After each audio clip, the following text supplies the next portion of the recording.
hurricanes, a Playboy playmate, a knife-bending martial arts expert, and one man looking for revenge. What do they all have in common? They are strange but true Houston sports stories.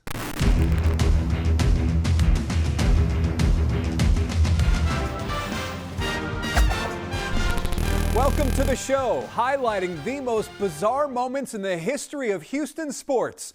I'm Jason Bristol. Let's start off with this.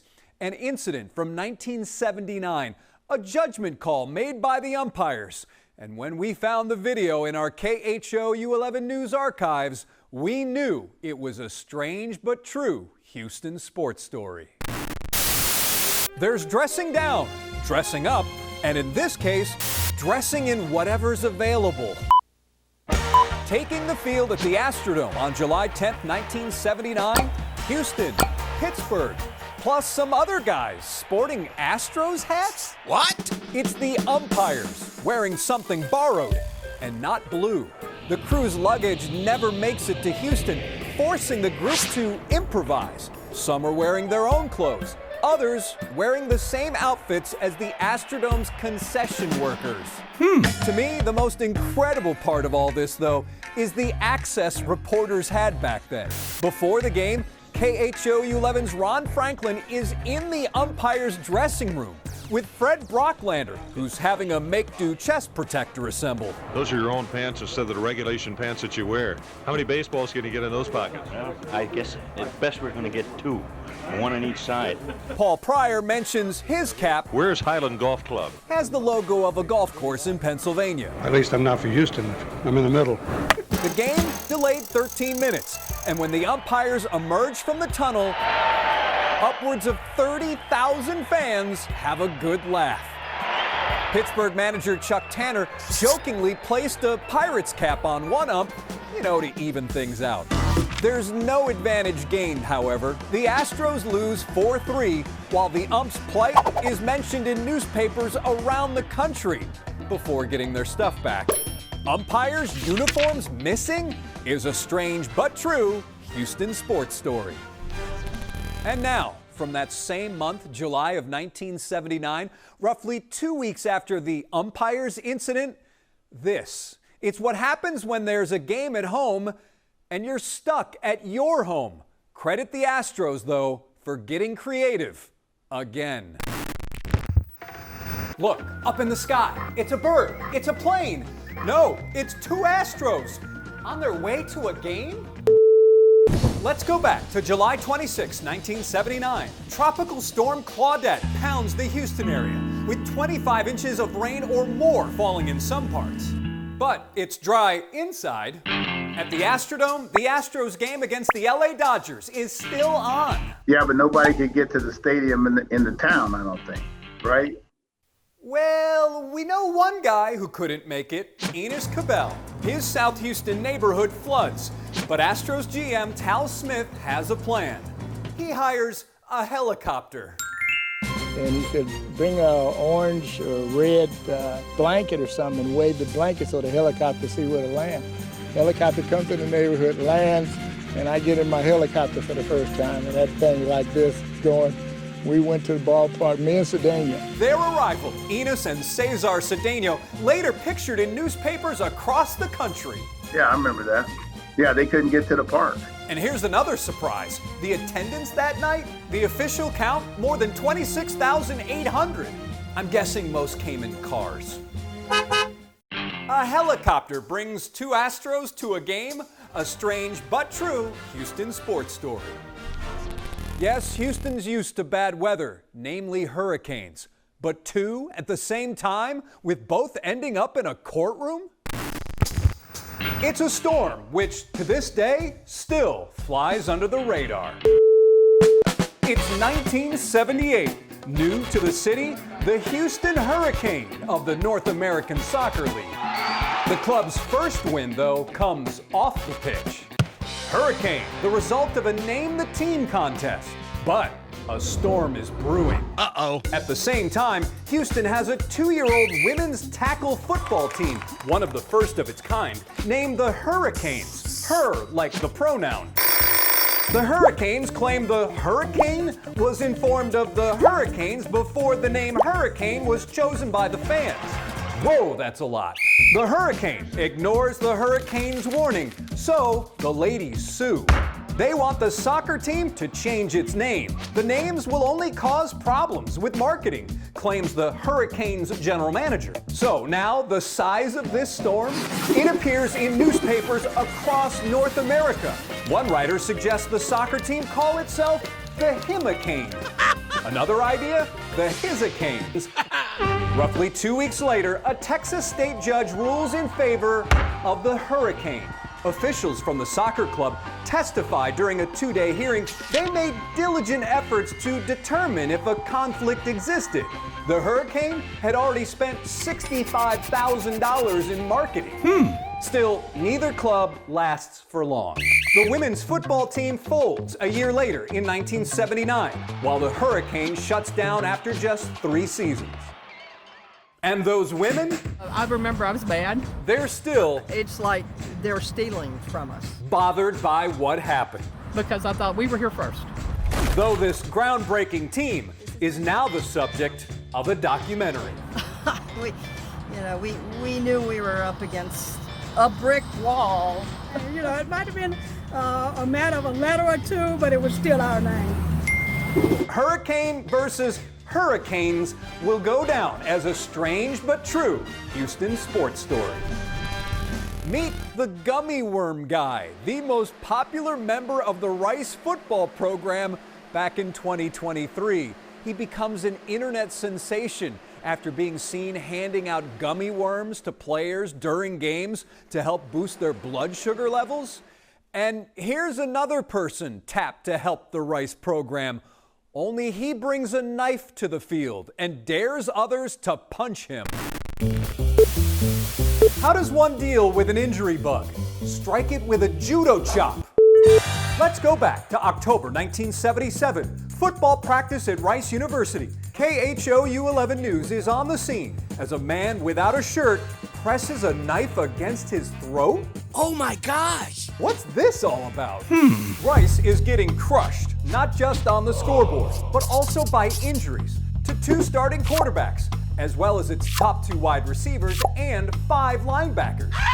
Enter martial arts expert Ted Gambardella of Louisiana. And martial arts instructor Ted Gambardella. He's been traveling the region, pitching his book on injury prevention to sports teams. I have about 12 different factors I teach them to prevent injury. Ranging from how to fall properly to proper breathing techniques while being tackled, which is the first time it's ever been taught to athletes. Adds he's hosted similar demonstrations for Texas and LSU, as well as the Houston Rockets. And that knife, a lesson in mind over matter. Well, we're trying to improve their mental attitude. The players, and if we learn how to take the blows like he's teaching, impressed. I think it'll be, really beneficial for us. And the head coach later reports his team went through a whole week of practice without an injury. And whatever happened to Ted? Actually, this is the old knife I used to use. He's easy to find. Now 75, living in Dallas, still into martial arts, and still writing books. Ted told me his sales pitch back then was simple. Go to the coach's office with an offer. You just get your biggest players you have. I want them to come punch me in the ribs and in the stomach. None of them believed they couldn't hurt me when they hit me. While his book and program had plenty of endorsements, it never really sold the way he had hoped. I think it was a great experience for me, and I think it helped a lot of kids. And that book has been in print for, 45 years now. A martial arts expert at a Rice football practice? A strange but true Houston sports story. Though Ted Gambardella maintains it's not strange at all. It's been proven for over 2,000 years that this stuff works. And now, a late-night date with a Playboy playmate is the end of one player's career with the Astros. It's another strange but true Houston sports story.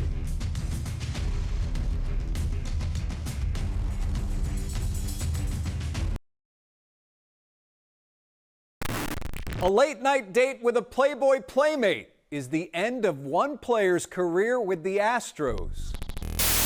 He was a pitcher best known for playing the field. During the 1960s, Bo Belinsky was baseball's playboy. After throwing a no-hitter for the Angels in '62, he was an instant celebrity in LA, started dating some of Hollywood's most beautiful women. By the time Belinsky reached the Astros, though, he was a below 500 pitcher. And in 1968, it was his new girls' numbers. 39, 24, 38, making news. Bo was with Joe Collins, a Playboy Playmate of the Year. A couple of weeks into spring training, Bo went to Astros management with a request. Can Joe and I stay out until 3 in the morning? GM Spec Richardson said, curfew in the Astros dorms is midnight, no exceptions. The next day, Bo chose Joe over Job.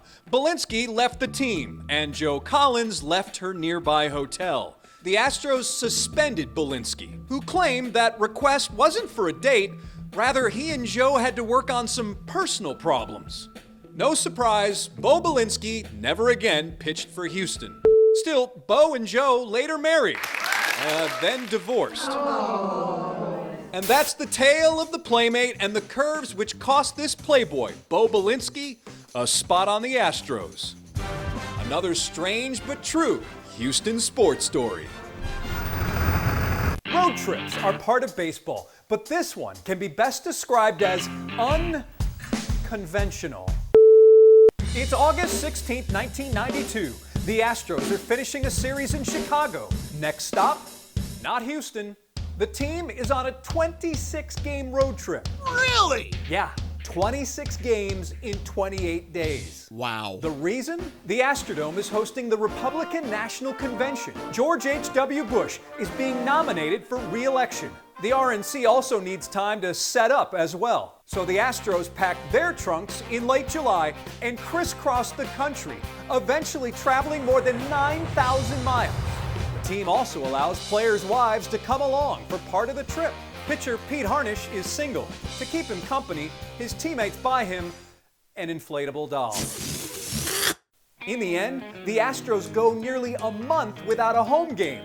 Still, it wasn't as bad as we thought it would be, I don't think. They actually had a 12-14 record on that trip. That's pretty doggone good.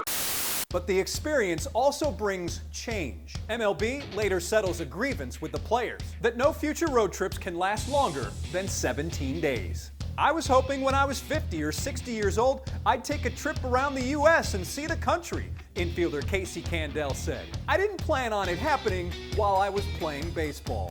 The Astros' 26-game road trip? A strange but true Houston sports story.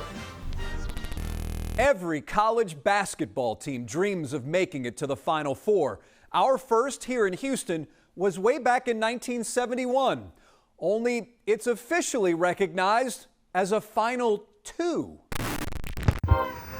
We now know it as March Madness, but this particular year, the madness started after March. It's March 24th, 1971. KHOU 11 is at the Astrodome, where it's practice time for 4 schools playing for a national title. The matchups: perennial power UCLA, coached by the legend John Wooden, meeting 27-1 Kansas, while underdog Villanova faces Western Kentucky. I'm not trying to be overly modest. We're lucky to be here. The Hilltoppers are led by skilled big man Jim McDaniels, who is not only an inside man but can go outside to shoot. Of course, he stands 7 feet. If he was only 6 foot, it would be a lot different, but 7 feet is awful high in the air.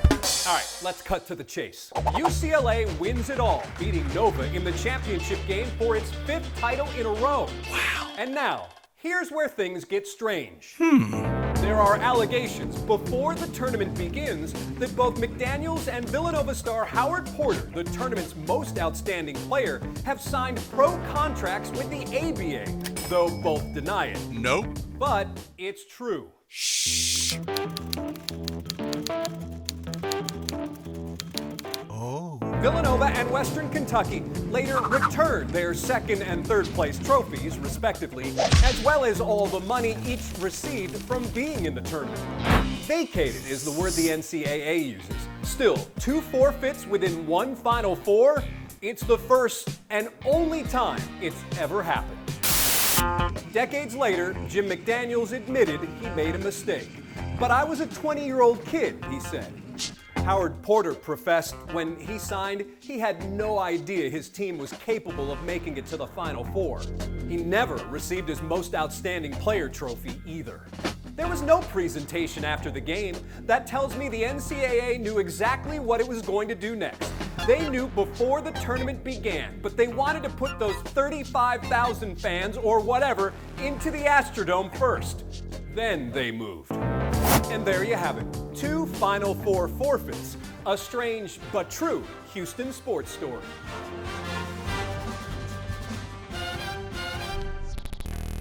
He wasn't your average Joe, that's for sure. It's September 11th, 1932, the final day of the Texas League baseball season. The Houston Buffaloes are floundering in Galveston, losing the second game of a doubleheader to the hometown Buccaneers. The Buffs clearly don't care about the outcome because manager Joe Schulz lets half his players take a turn at pitching. And in the 7th inning, inserts his son as a pinch hitter. Okay, what's the big deal? His son is a bat boy, only 14 years old. What? Joe Schulz Jr. becomes possibly the youngest player to ever appear in a professional game. Holy cow! So what happened? Young Joe gets a hit, later steals second base and third. Whoa! Not bad. 42 years pass before another 14-year-old plays in a minor league game. Today, players can sign at the age of 16. And what becomes of Joe Jr.? He grows up to be a major league player and later manager. Wow. A 14-year-old appears in a pro baseball game. A strange but true Houston sports story. Also coming up, was it a stroke of luck? How one putt saves the life of this golfer.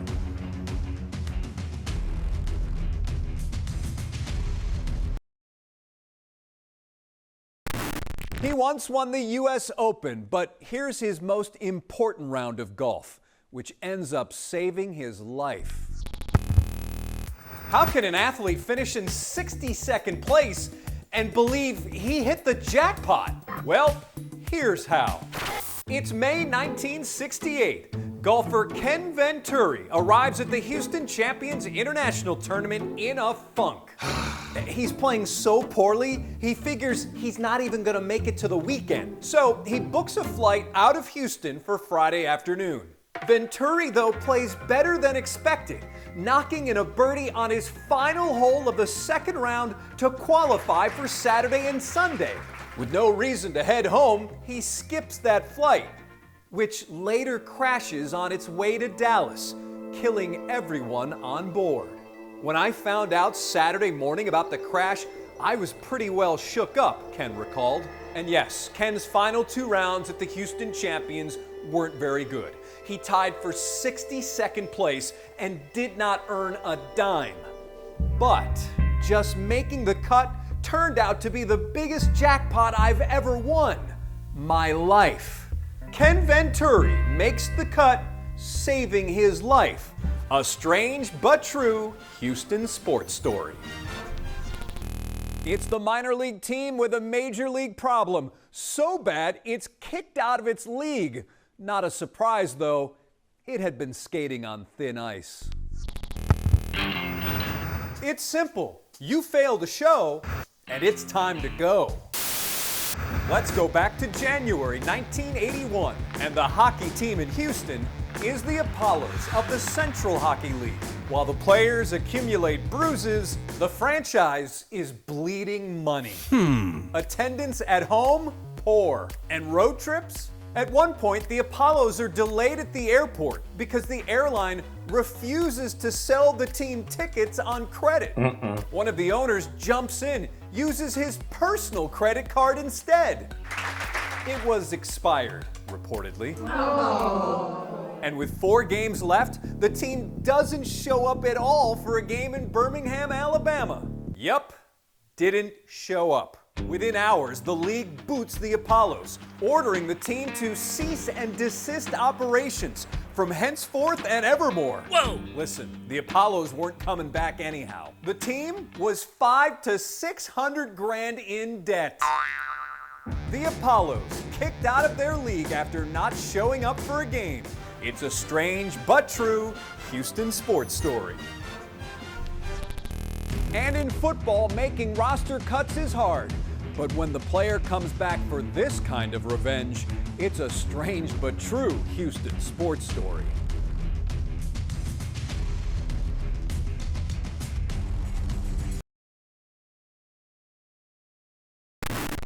Welcome back, and once again we are all about football, and this time an Oilers quarterback with a famous last name makes NFL history without throwing a single pass. One has a full head of hair, the other a bunch of Super Bowl rings. Together, they're the answer to a little-known trivia question. The year 1980. Among the roughly 70 rookies and free agents the Oilers have brought to training camp, a quarterback drafted in the 7th round. The guy with the blonde hair and blue eyes, the young brother of Terry Bradshaw, Craig. Yes, Craig Bradshaw, whose brother Terry has quarterbacked the Steelers to 4 Super Bowl titles. Wow. While Craig didn't play much in college, the scouts say he can throw a football through the wall, says Oilers coach Bum Phillips. Naturally, everyone at camp is asking Craig, what's it like having a superstar for a brother? Some people might expect a lot more out of me. I can see that kind of a problem, that kind of pressure, but not as much as some people might think. Craig becomes the Oilers' 3rd-string quarterback, even appears in a couple of games, yet never throws a single pass, despite being the Bradshaw with the better arm, according to Terry. Oh, and that trivia question. The first brothers to be quarterbacks on opposing teams in an NFL game? Though Craig didn't play that day, it's the Bradshaws on September 7, 1980. Craig Bradshaw, brother of Terry, makes NFL history without throwing a pass? It's a strange but true Houston sports story.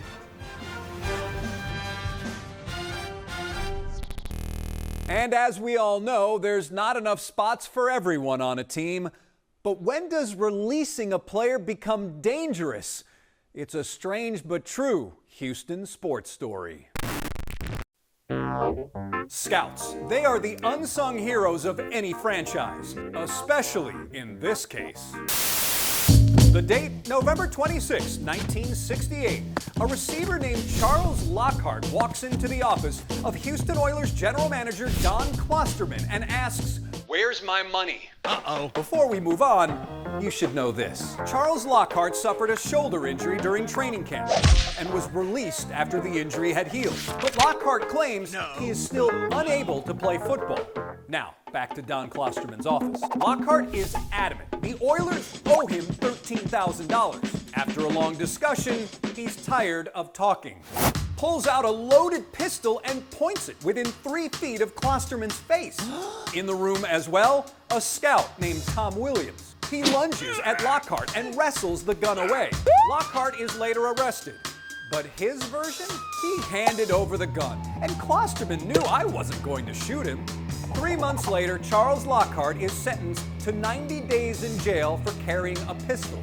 A charge of threatening Klosterman's life is dropped at the GM's request. It looked like a cannon, said Klosterman of the gun. And the man who came to the rescue? He's not only a great talent scout, he saves general managers' lives. An ex-Oiler pulls a pistol on the GM? It's a strange but true Houston sports story.